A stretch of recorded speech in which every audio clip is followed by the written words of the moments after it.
In lots of ways, worldwide, local television is hugely important because it gives an opportunity for the local people to share their ideas, their culture, and their many different local activities to a very interested group of people, usually the local people or the local people who are abroad.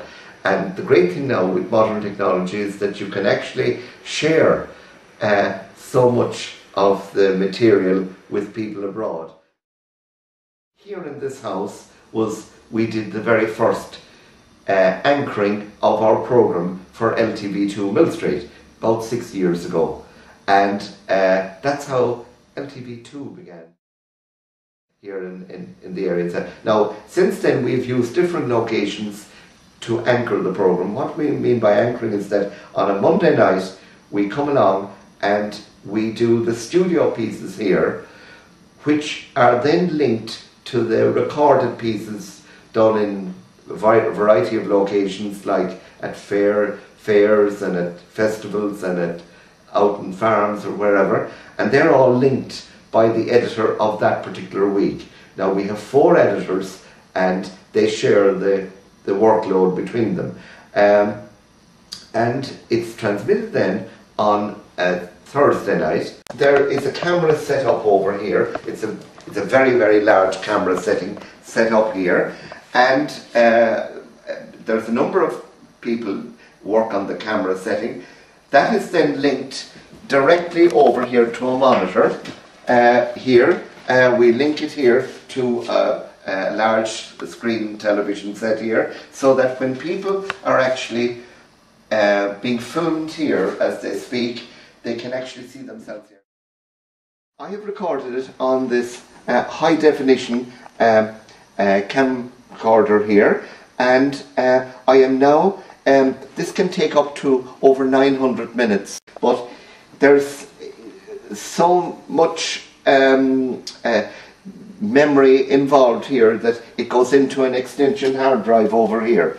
So if Brian comes over here now and I press it says USB connect, so when I press USB connect, this opens up here now, and to illustrate to me how much material is going to be uploaded. It's going to start importing now, and there's 173 scenes it's going to import.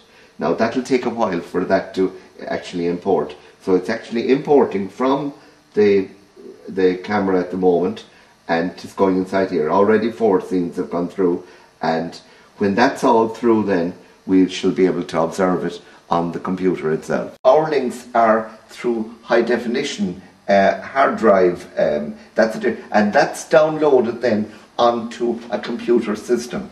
Now we then use a program called Adobe to edit. Now that can take a long time to do this, because you have to pick the different pieces, you have to make sure that the sound and the links are correctly put together as such. When you have that done then, and it's ready, you feel that your whole program, with the titles and the sound correct and all the links correctly matched, when all that's done, you then burn off the disc. That master disc then is taken out to Danjo Kelleher in time for the transmission of the program on Thursday night at 10 o'clock. Then a further copy is given to Bernard Crowley, and Bernard arranges to upload it. The Mill Street programs are on there, and they remain on for several months. And at the start they used to be put on what's called YouTube itself, but then they now go on Vimeo. Just the tip of the iceberg, but a lot of our material would be on video, and the most important thing about that is that we're transferring an awful lot of that now onto DVD. Later on we've quite a lot of our material on the mini discs. Now they'll be pretty high quality in those, but they also need to be placed upon DVD format itself. We'd have an archive of all musical situations there over the years, but we also have taped a lot of audio. The feedback we get from the actual transmissions themselves is quite phenomenal, really. We are amazed at the number of people that actually have seen it, and we know, for example, that other local television units, like there are ones in the west of Ireland, and there's ones that cover complete Ireland. They know about our service, and we know about their service.